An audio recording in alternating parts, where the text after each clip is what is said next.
good evening, everyone, and welcome to the Slay to Success talk show. My name is Rochelle, Slay Queen Hemingway, CEO and founder of Slay to Success. I advise and empower women professionals, especially women veterans, to step into their most authentic personal brand to gain lucrative opportunities. And we focus on 4 different areas: appearance, behaviors, communication skills, and digital presence. All the while using the SLAY philosophies. The word SLAY means to kill it, to dominate it, and to nail it, to be on point, to impress greatly, to dream big and work hard until you own it. It is also an acronym which stands for life and leadership philosophies that really resonate with me the most. And I know it resonates with you here on the show. It stands for stay ready to be ready, lead out loud, a sense of community, a sense of family, and you are built to last. So if you are with us tonight, please put it in the comments. Let us know where you're streaming in from. Okay.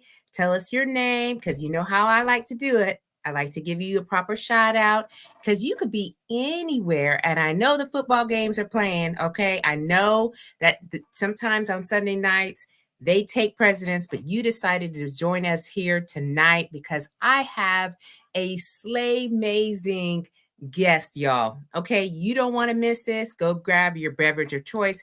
Mine's, of course, is water, okay, in my Slay cup. But whatever it is, I ain't mad at you, okay? So please make sure that you stick around because there's a lot of information that is going to be shared in this podcast, talk show, whatever you would like to call it. I call it a talk show.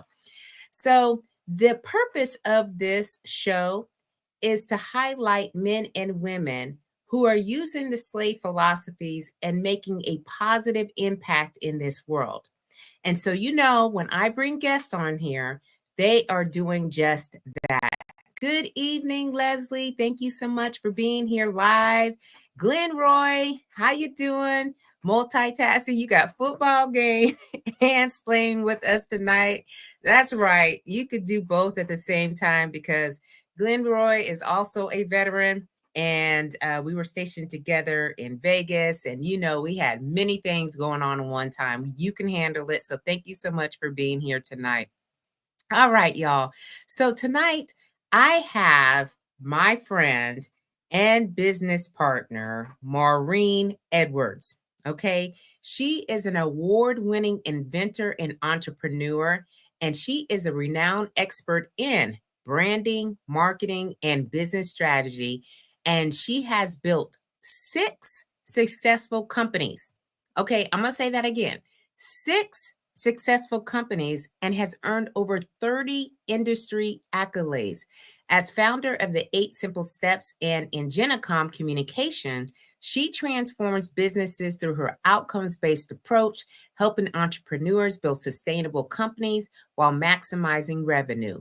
Her proven methodology combines practical blueprints with customized marketing strategies that deliver exceptional results.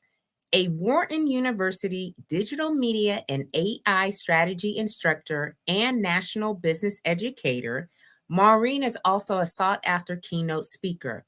She now leads AI integration workshops for veterans, workforce development organizations, and corporations, empowering them to accelerate their AI skills and harness AI technology to maintain a competitive edge and future-proof their income, careers, and goals in the AI digital revolution. Please, y'all, put your hands together for my friend, Maureen Edwards. She is in the building tonight. Hello, hello, hello. I am so happy to be here, Rochelle. And well, I have the football game going on too. So if you see me looking up, you know, I'm multitasking tonight as well. Everybody multitasking. I'm telling you, hey, we got to do what we got to do because it is that season. It is the season. No, I have all my attention on you and the people tuning in tonight because I really appreciate you having me and doing this show. So thank you. Absolutely. I mean, we were talking about this or have been talking about it for a minute about you being on the show. I was on your show. And so it's like, okay, let's get this going because this conversation needs to be had. So, first of all, Maureen, I want to just kind of give the audience a little bit of background about how we met. So I was one of your little stalkers. So I just want to let you know that at the very beginning. So you gave a presentation for the Greater Crofton Chamber of Commerce, and it was at the law firm, and I can't remember exactly the name of the law firm, but you gave your branding, marketing strategy, 8 simple steps presentation. And I was like, who is this lady? Who is this lady? I feel like, I mean, because I was taking notes, I was paying attention and everything. And I said, I need to know her. And then, we met again and we talked briefly, but we got in touch with Kat Corchado, who I was on her podcast and we were friends with her. And then I went to your workshop. So there's a little feedback. I hear there's a little feedback. Yeah. I don't know I'm if going it's to on get my closer to the microphone. Is that better? Yeah, I think so, yes. Good. So then I went to your AI workshop and I said, okay, so before we get to all of that, can you please share with the audience a little bit about you? Like, where were you born, kind of where you were raised, your entrepreneurial journey. Like, this is so fascinating, y'all. Well, I don't think I'm going to go back so far. I think talking about my entrepreneurial journey is probably more interesting than where I was born and all that. I'll probably kind of intersperse that as we Okay, go. awesome.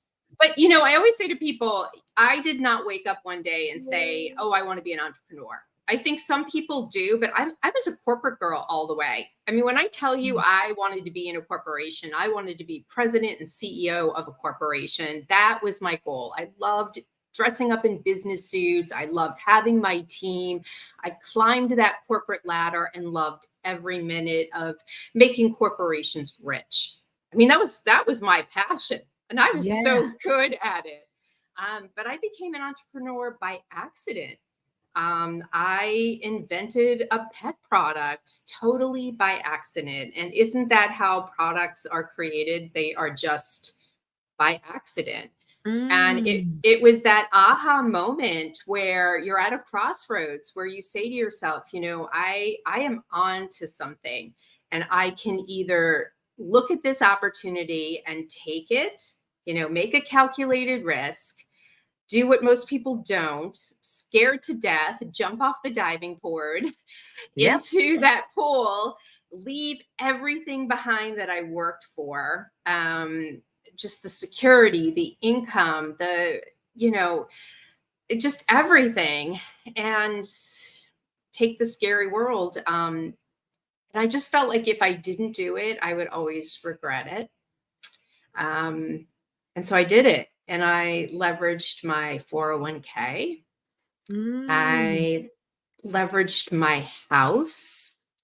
I leveraged my kids' college education, because it's not like a consulting company where you can just put your shingle up. When you've invented a product, you have to set up a manufacturing facility. You have to have a warehouse. You have to bring in, all the widgets that produce the product, the assembly line. There's so many moving parts.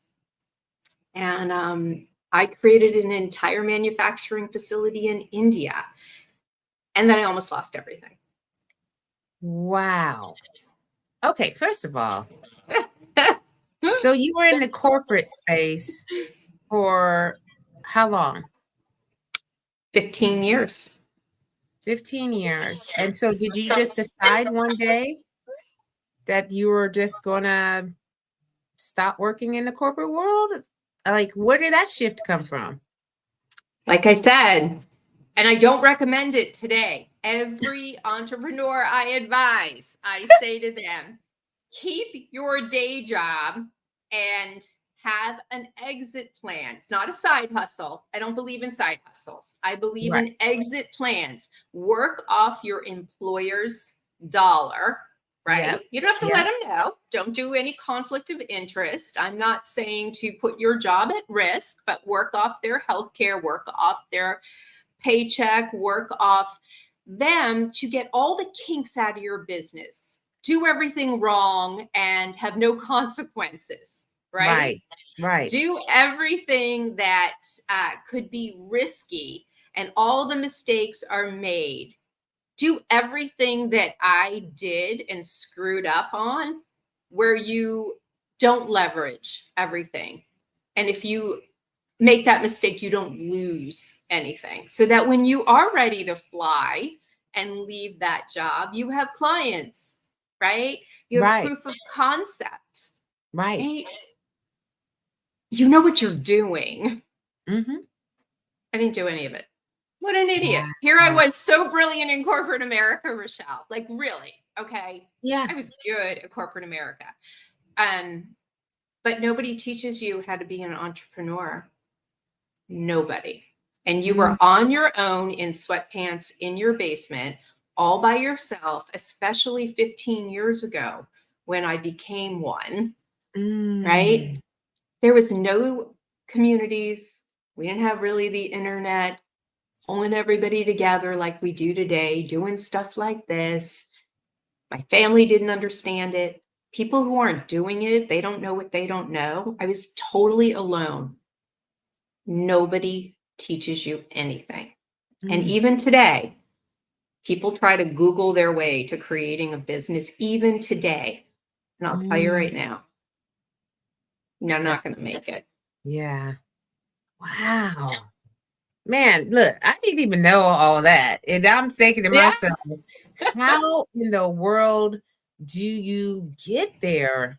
I mean, so you just decided that that's what you were going to do. And then you started to do, what was kind of like the first actions that you took? Do you remember? Yeah. Oh, no, I knew. The first thing I knew was a SWOT. And today I will say to people to just do a SWOT and they don't even know what it is. Don't even know what it is. No, I'm not kidding you. You talking to a veteran right here. So, you know, Yeah, we do SWOTs. You do SWOTs till you're, blue in the face. Blue in the face. But I have people who have been in business for years and have never done a SWOT. So the first thing I did, and I didn't just do one on my business, right?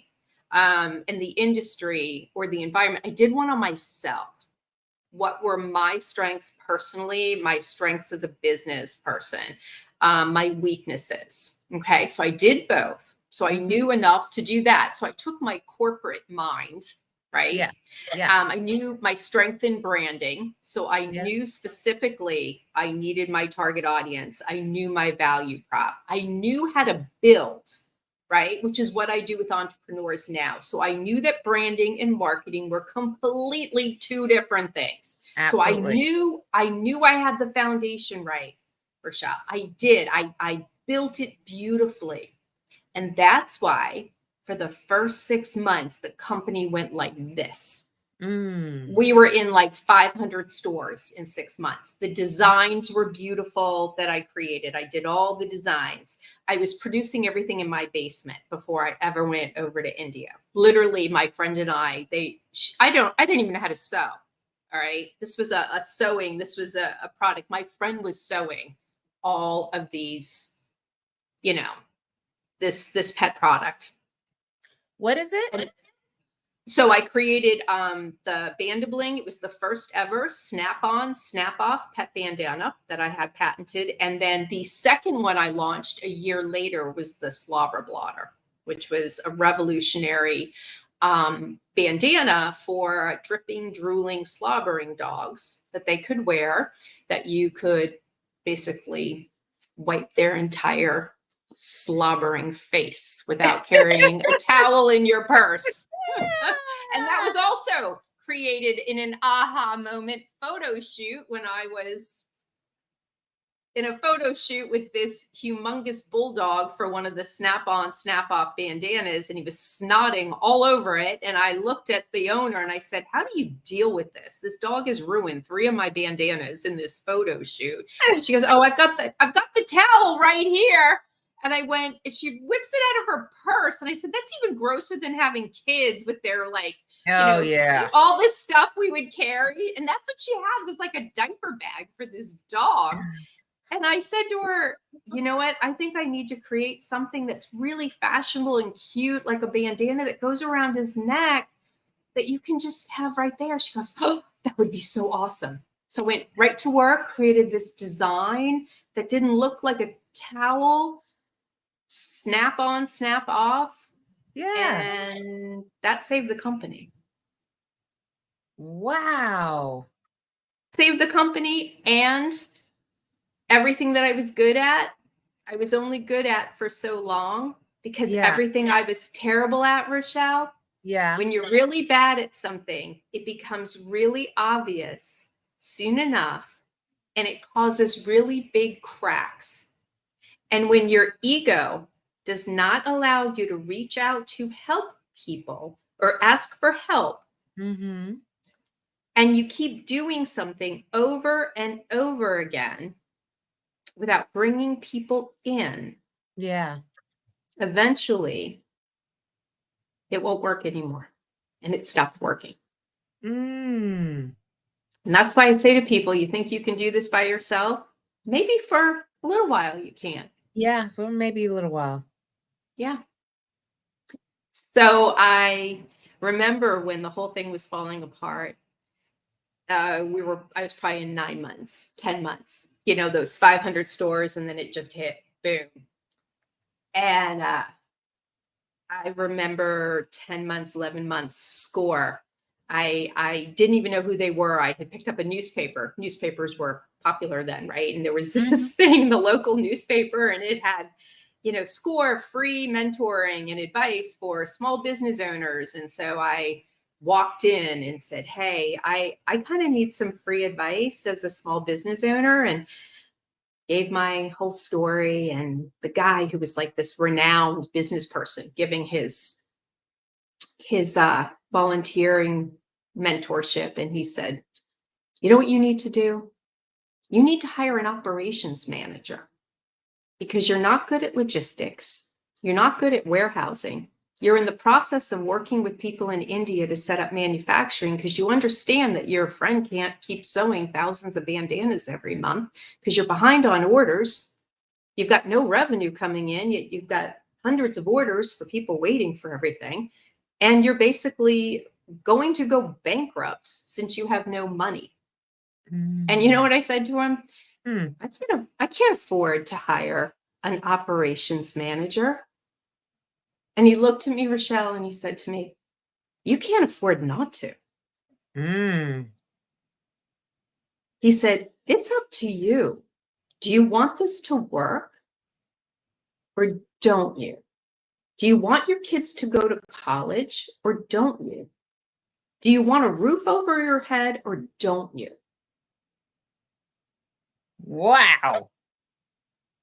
So you went and hired this operations manager? Yeah.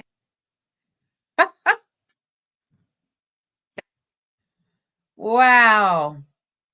And y'all, look, goodness. Okay, first of all, Leslie says this is great advice, like you're given, right? You always do, but this is absolutely phenomenal. She said delegation is a key in being a leader, which,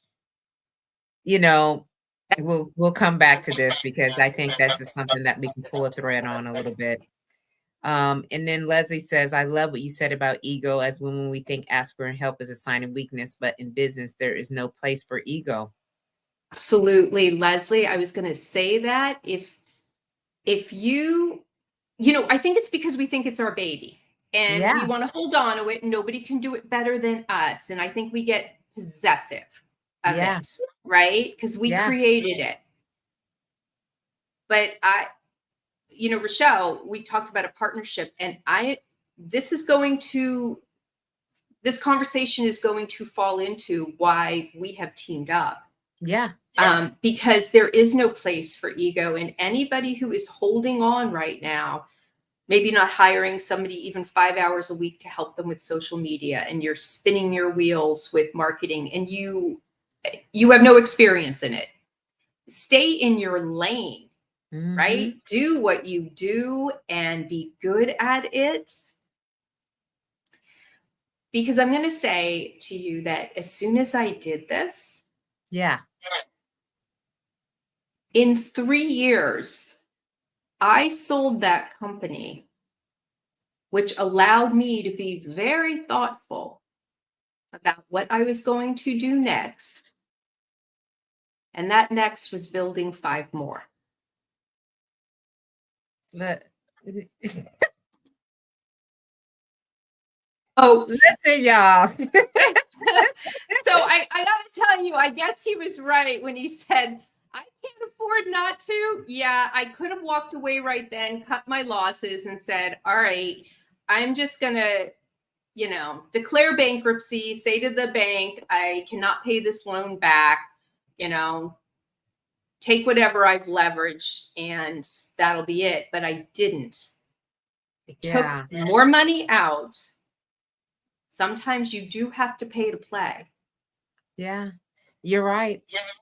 You're absolutely right. And here is another comment that Chevy has. She says, we have to find the right people to perform in areas that we're not strong in. You made a great CEO decision.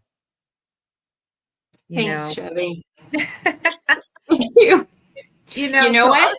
I mistake, right? I told you it's mistakes. And that's why I work with people now to not make those mistakes. Absolutely. Because I've done them, made every one of them. Every one of them. I was good at it. I fine-tuned it to perfection. Yeah, you absolutely did. And I just want to say congratulations, Queen, and big ups, because I'm telling you, that to be able to build 5 more after and be successful in that is no small feat at all. And that's something for us to all inspire to do, for ourselves as well. And I do want to pull on this for a minute because, Leslie brought up delegation as a key in being a leader. And I think that's probably one of the things that you discovered, that you needed to do. So what other attributes, if you were about leaders, that you discovered through your journey as an entrepreneur, outside of being in the corporate space, that you feel like, man, if you have these characteristics, or if you start to strengthen or enhance these types of leadership skills, you'll be a little bit more successful. Do you have any thoughts to that? Well, I always had this one particular thing that I used in corporate that is very easily transferable in entrepreneurship. But I notice that when people leave corporate and become an entrepreneur, they totally forget it. And good corporate people don't usually do this because they're fearful. Entrepreneurs who never did this are fearful of it. And I learned this from my mentor of 35 years, who was my first boss in corporate. And she said to me, if you want to be really successful as a CEO, which, remember, in corporate, I said to you, that was my dream to be. She said to me, make sure you hire people better than yourself. And you are looking at your next replacement in every interview. Wow. So the way I looked at it, every time I hired a candidate in corporate, I would look at them and say, what strengths do they bring to the table, to the team, that my others do not have? But what do they bring to the table that I may not have, that they may be able to contribute that I may not see? Yeah. Right? And do they have the skills and the intangibles, really, is what I was looking at, that I could groom to take my job? Now, in entrepreneurship, because it's our baby, it's ours, we could never think. Entrepreneurs, there are some that do not make good CEOs at all. I know Mhm. plenty that have presidents and CEOs running their companies, and they are founders or they're product development presidents. You know what I mean? Or they're the Mhm. CFO, Yeah. right? It's not their strength. But they have taken a step back and learned the philosophy of, you know what, I'm going to hire somebody better than myself. It's something I'm not good at, and I'm not a good CEO. And they've been successful with that philosophy. So Right. if I could say to anybody, when you are hiring somebody on your team, look at them and say, what are you good at that I am not? You're going to fill in the gap. And when our business scales, could you actually take this company over and let me walk away? Could you Mhm. buy it from me and continue the legacy maybe that I created? Right? Mhm. Mhm. Um, when I partner with people, do you have things that I don't have? Because I know myself well enough. We have to have Right. self-awareness in ourselves and be honest that I'm not good at some things. Yeah, Right. right? Oh, yeah. And be truthful with yourself. And you need to maybe pull people in that have things that balance you out. And I think this is where people get stuck. So if I was to say to you in entrepreneurship, every single person, look at them and say, could you be my replacement? And with some grooming, can I make you Yeah. even better? Man, that's so good. That's a great perspective and an insight that I had no, you know, thought about, and looking at it from that perspective, because I think that many of us do think, and I'm one of those people. I'm just starting out, right? This is my baby. All right, nobody can mess the baby up. But as I have grown a little bit more into the business, I realize that this one woman show, it takes a lot for the woman to take care of everything. So there will be a time, right? And that I'll need to add on, and to, have someone else take on some of these different tasks that, are easy to be done, but will move us further along. Now, Leslie says, she says all the time, because you can cook doesn't mean you can run a restaurant.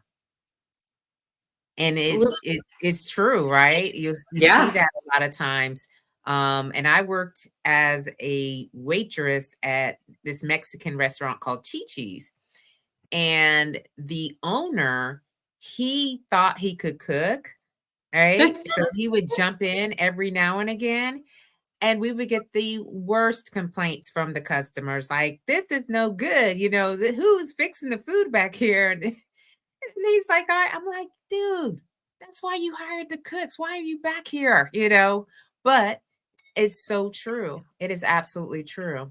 So, so you have these 6 successful companies, that you have built, and you definitely are now into the entrepreneurship. This is where I want us to have this discussion about AI, because when I took your course, y'all, I took her course, and it was what, Maureen? I think it was like in 2 hours. It was 2 hours. Yeah. Yeah. So I took her course, y'all, and from that course, I went and created these 2 books. These are And guidebooks. you blow my mind because you were such an action taker. I saw you there going like this, going like this. And I really thought she's ignoring this whole thing and working on like social media or, some type of, her kid's project or, she's just doing stuff for her business over there and just wasting time in this thing, doing her own thing for a Saturday. I didn't think you were listening at all. Oh, Maureen, girl, I was in there like On a fire. sponge. You I were. was I had it already in my mind that I wanted to create something to this effect, but I didn't have the tools. And so you gave this AI brief, and it was very basic. It was basic, but it produced these two guidebooks. And I said, man, she is such a great teacher. She is you're very easy going with all the different types of participants that we had, and you were engaged and you were patient, and you just really took the time to explain the AI. So I want to know, there's still some feedback coming back. I can hear on either my side, your side. But I know, right? Yeah. I don't know. I'm not hearing it, but so I want to know, and I know my audience wants to know, like, how'd you get into this AI stuff? well, it started when, as an instructor at Wharton, the course is Advanced Analytics, Digital Marketing, and we started by just adding AI strategy. But then when the students came in and they were all getting certificates in advanced analytics marketing, and we had a whole array of different students. We had those who, we have those who are business owners who are trying to learn all of it. We have career professionals who are trying to, expand their career and get promotions and, professional development. We have people who are just starting their careers, and that's the education that they're pursuing. And so it was just multifaceted, our, targeted student population. And everybody in the consensus was, why are we even bothering with this when we feel like AI is going to take our job?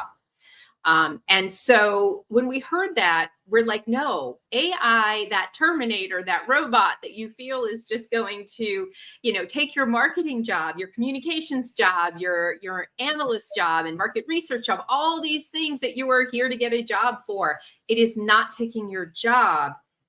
It is only the person who does not learn AI and know how to command it and implement it and control it. That's the job.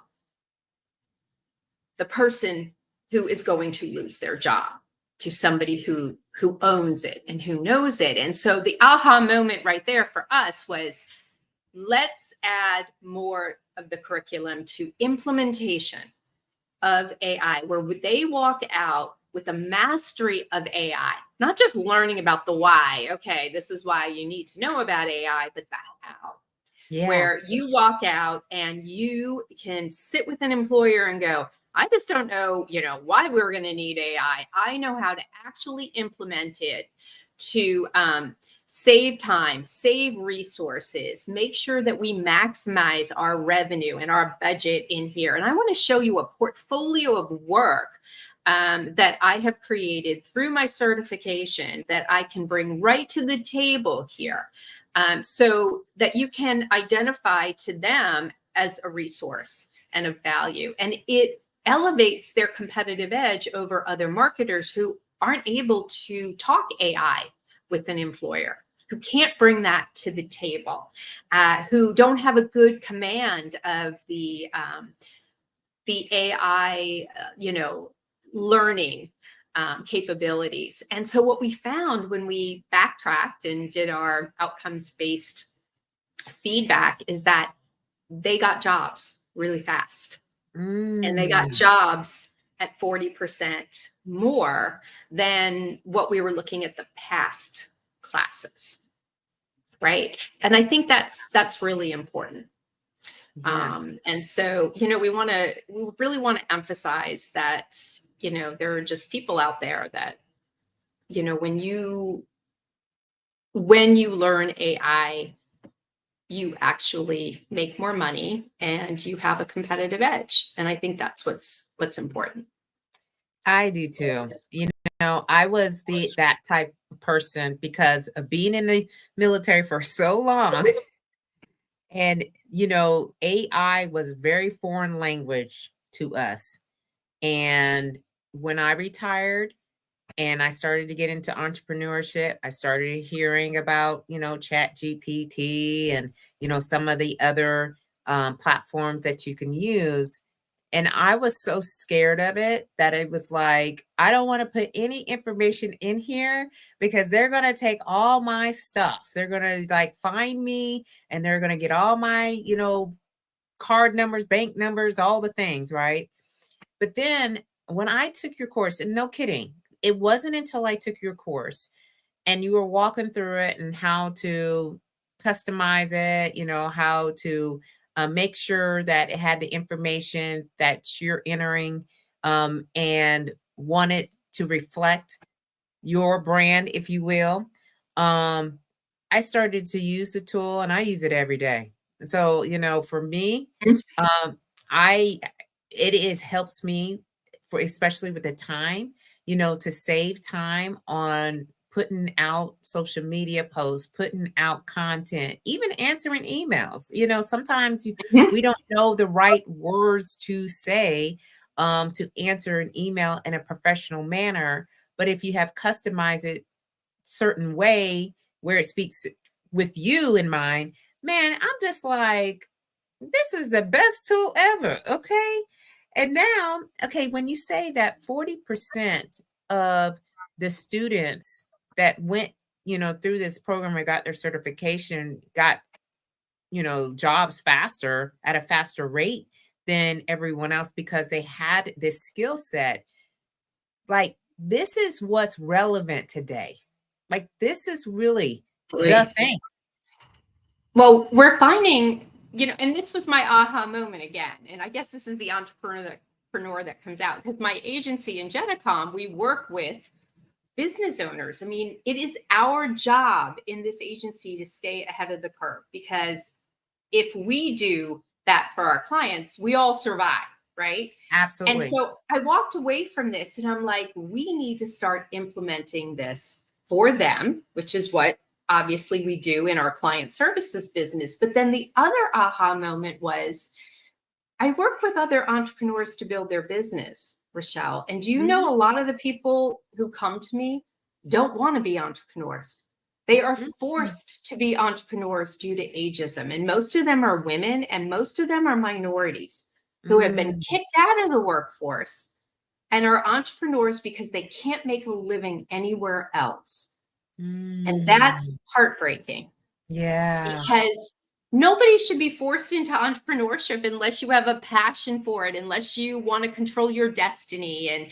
And maybe some of them just want that exit plan, but they need a paycheck right now. And so the aha moment was, wait a minute, let's get you back to work and give you the competitive edge. Let's focus on more workforce development for these people 45, 50, 55, 60. Those are the people who we can give them the acceleration of AI to help them navigate it, to help them accelerate it, to really transform their brand, right? Yeah. To give Yeah. them that AI advantage and incorporate it into their brand, almost redefining it so that they can talk it, right?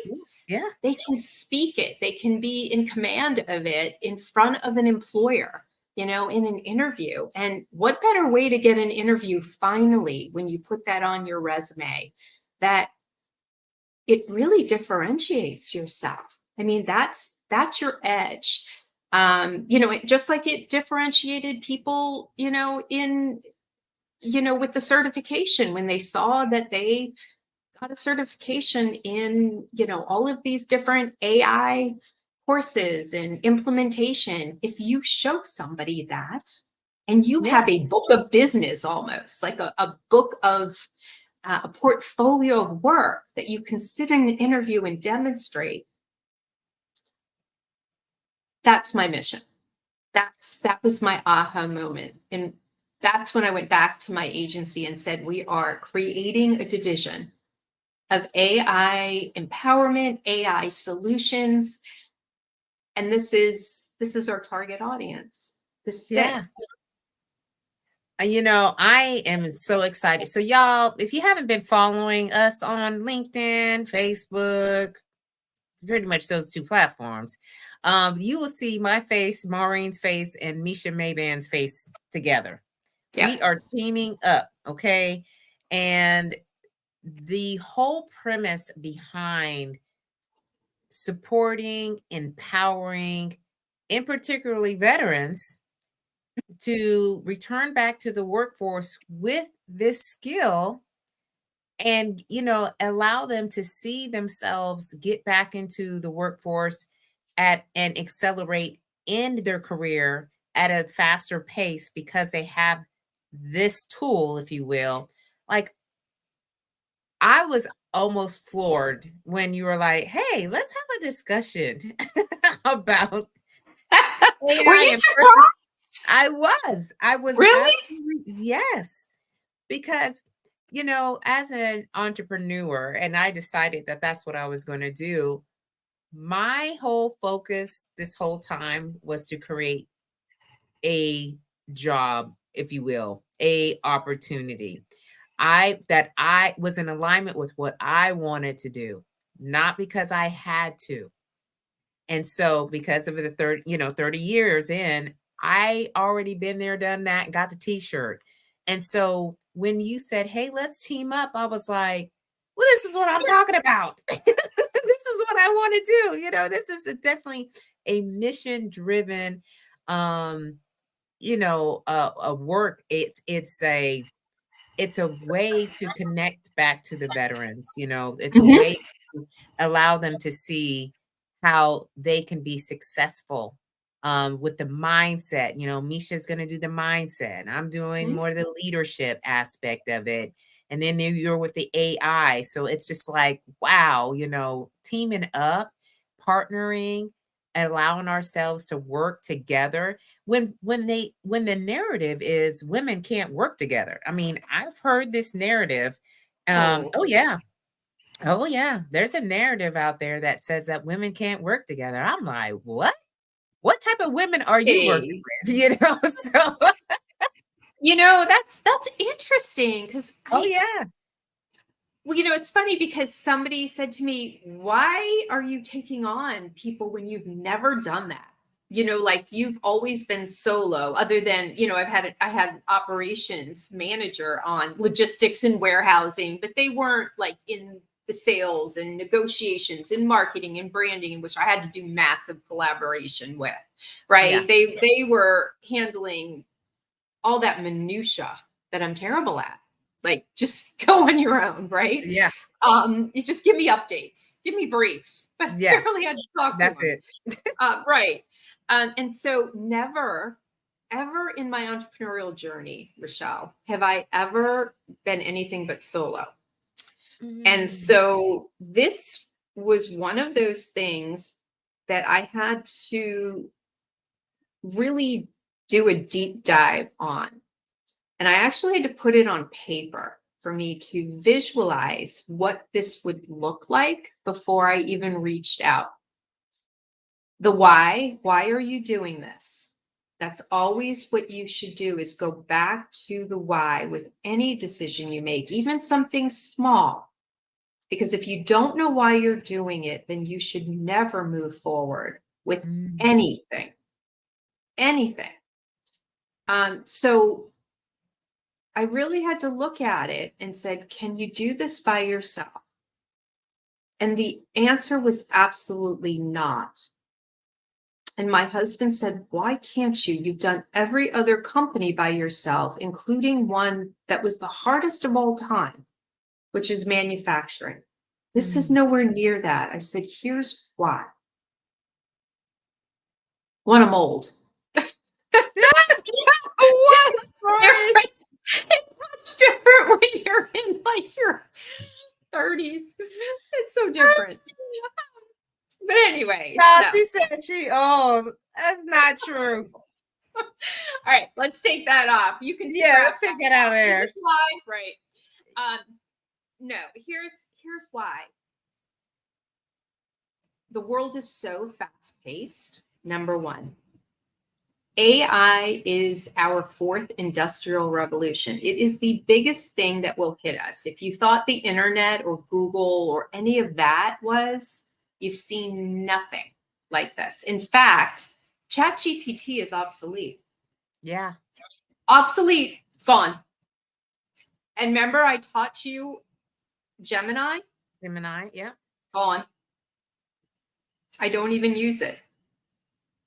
So even doing the big event that we've collaborated on, that we're going to be doing on November 15th for Goodwill Industries, I just am doing the PowerPoint and realized I had to update a slide already, and we haven't even started it. Yeah. This is the most fast-paced thing, and as an entrepreneur or a business owner or in corporate or a professional, whoever we are right now, it's not going to sit still.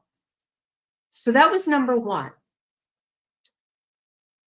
Number two is I looked at what were my strengths and where were my gaps. Let's not call them weaknesses. Where were the gaps in this? And if it was going to be, here's the target audience I really want to make a difference with, who I really feel needs this.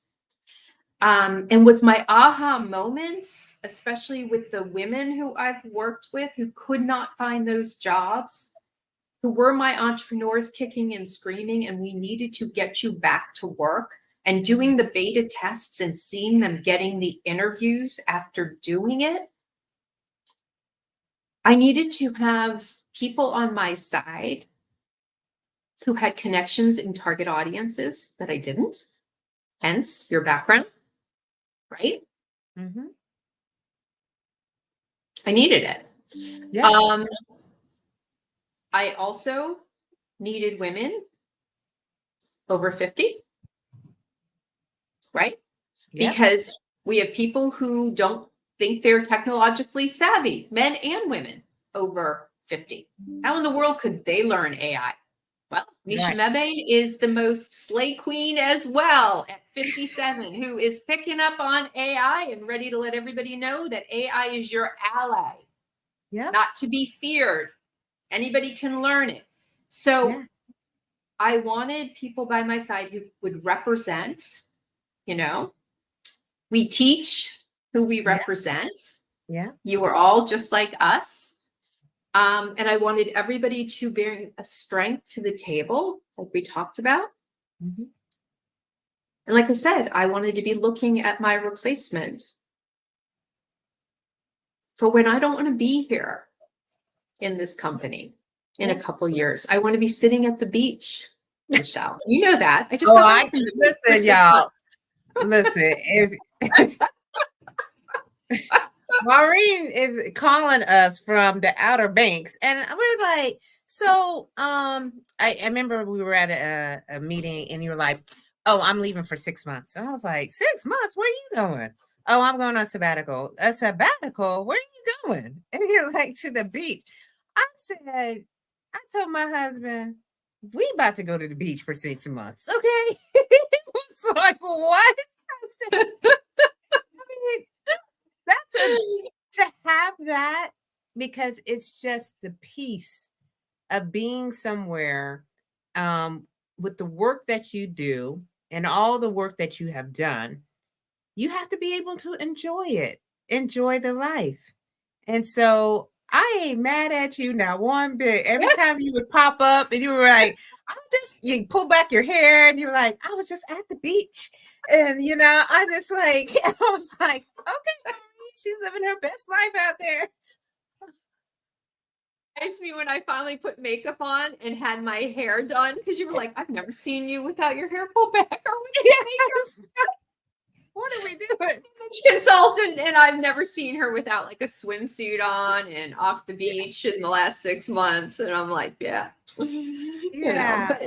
is so awesome. Yeah. So I just know between you and Misha, I knew I couldn't do this by myself. If I wanted this to be a success, I had to take calculated risks. These aren't risks. These are calculated risks. I worked on this for literally 4 weeks, putting this together. Yeah. And going back and forth, and I didn't take it lightly. I didn't jump into it, Rochelle. I actually did quite a bit of research on you. Oh yeah. It's amazing what Google reveals, isn't it? I had already known Misha for years. She's been a client for years. So I knew plenty about her. Got that one done. But so I feel very comfortable, and I really hope you do too, because I feel like 2025, we are going to make a huge difference. And it's not going to be easy. This is not an easy endeavor, but nothing that's worth doing is easy. Absolutely. And you know what? The slay queen is always ready to slay. Okay. And we slay in territories where we don't know where we're going. We don't know what's going to happen, but we have the resiliency, the tenacity, the determination, and the grit because, like you said, what we're going to do is going to transform lives. And, based on what we know already, I am absolutely ready. And, our audience has got so many comments, Maureen. So Glenroy from the top, he says, AI is really the piece that is hinging generations in workplaces. He used ChatGPT for the first time for something at work, and it was a time saver. Absolutely. And he says, got to be able to learn new tricks. Yeah. Yep. Especially as we get older, because sometimes we get it set in a way. And Chevy says, what you're all doing as in this partnership is so needed. I think so too. And I also think, Maureen, others who are watching us, because we got folks watching us all the time, are going to take up on that too. They're going to start to look at who they can partner with, so that way they can, do things more efficiently and be able to impact more lives. Glenroy says women work great together, but living together. I think I'm the only male in the room. Let me hush. Okay, Glenroy. Yeah, you might be the only one here today. You are. So it's all good. Living together might be a little. You know what? I really have not heard that, Rochelle, living together, but you know what? It kind of makes sense because really there's very limited female solidarity. Women do have a tendency to want to cut each other down, and there is a lot of jealousy and competition in entrepreneurship, especially, I have noticed.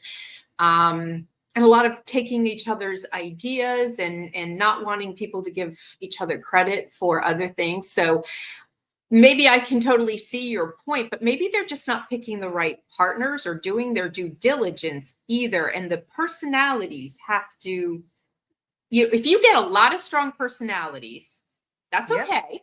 You're a Yep. strong personality. Misha's Yep. a strong personality. I'm a Yep. strong personality. Yep. But I also see you've got to have compromise and know when to step back Yes. too. Yep. You know what I mean? And so maybe they're just not doing their due diligence and picking the right people. Yeah. And And I think as you mature too, a lot of that kind of goes to the wayside because you see the bigger picture. There's a more of a, I like to think of strategically, very high level. And when you start to want to nitpick and, tear people down, that defeats what you're all trying to achieve. And I don't think that any one of us, I don't even see it, any one of us are willing to waste our time and our effort on doing those types of things. So, we're business women. I'm like, let's talk business in here. All right. So, yeah, I mean, you don't have time for all the pettiness. So, yeah. And Chevy says it goes back to the advice Maureen received from the SCORE mentor, bring in the right people needing to support us. And then Leslie says, congratulations on a fabulous partnership. I admire you knowing what your strengths are and partner with those who enhance one another. thank you, Leslie. Yes. So y'all, we've been here for close to an hour. And sometimes we get on here and we go on and on and on, but I think this is a good way that we can go into our last couple of questions. So before we leave, Maureen, and first of all, I want to say thank you for being on the show and just keep dropping so many great gems. All right, this episode, I'm sure people are going to go back for just to listen. So what would you share with the audience that you haven't shared before we leave tonight? That's the first question. Just something about me. Is that what you? No, anything else that you would like to share? Anything before we leave? I want to share with people out there who are thinking about entrepreneurship. I'm very, obviously I'm really big on entrepreneurship. It was not something that was on my radar, but if it is on your radar, do it for the right reasons and do it at the right time, because 20% of all businesses will fail this year. Okay. 20%. Nobody goes into it to fail. And we'll call failing, I guess we could call it a growth opportunity. But at the end of the day, nobody wants to go into their passion or to go into something with such high hopes and work their butt off for it to not work out. Okay. So make sure that you do your due diligence, you team up with the right people. There are people out there who have done it, made the mistakes, and are ready to help you. So please do not Google your way through entrepreneurship. Please. I always say to people, Rochelle, if your car broke down on the side of the road, would you get out and open up a YouTube video to figure out No. how to fix it if you didn't know how? No. So why do you do that with your livelihood? So why? It astounds me. And I've worked literally with thousands of entrepreneurs over the last 15 years. Really. And I can't tell you, more do that than not. Wow. Yeah. And over again. Over and over. They'll come to you, you give them the advice, and they go right back to YouTube. And then they're not there anymore. So please. That's if I was to say one last thing to people, I'm telling you from experience. This is not, not for you to call me. I would love to help you. You can call me anytime. If we're not doing big AI workshops, Rochelle and my client services, my 8 Simple Steps program, absolutely, we will. But I'm telling you, because of my experience, I don't want to see you not do what you love. Absolutely. What you have a passion for. Yeah, that's really good too. I mean, and you're like the right time. It has to be in the right time and for the right reasons. Yep. Because it is entrepreneurship. You got to wake up every day. Hard. It's hard. You know what I'm saying? It's hard, and you've got to make the decision. It's a choice, and you could talk yourself out of doing what you need to do easily in entrepreneurship, because usually it's just you. So yeah, I would say that was really good way for people to kind of put it into context. So with that all being said, my last question to you, Maureen, is what would you love for your family and friends to say about you on your 80th birthday? Oh, God. Oh, gosh. What would they say to me? You know what? I would like them to say she at least thought things through. I at least thought it through. Yeah. Because I didn't think it through the first time, Rochelle, and I learned my lesson.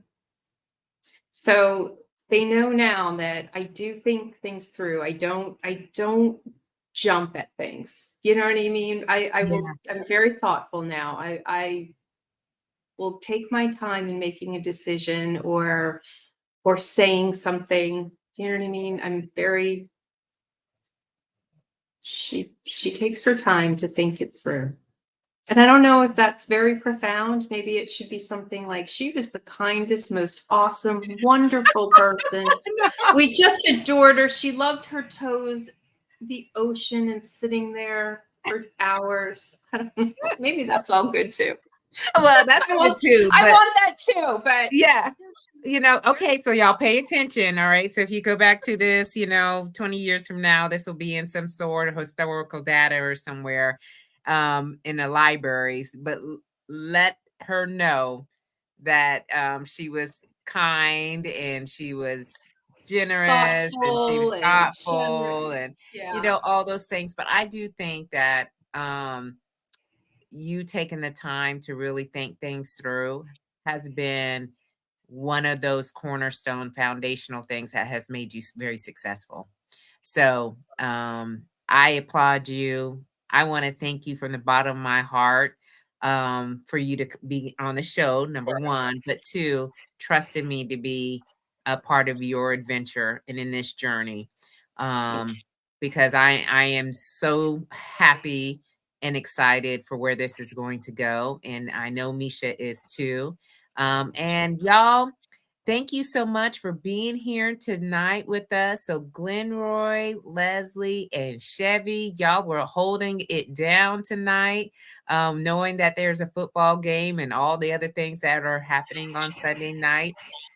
We will be back here next Sunday, same time, 7 p.m. Eastern Standard Time with another SLAYMAZING guest.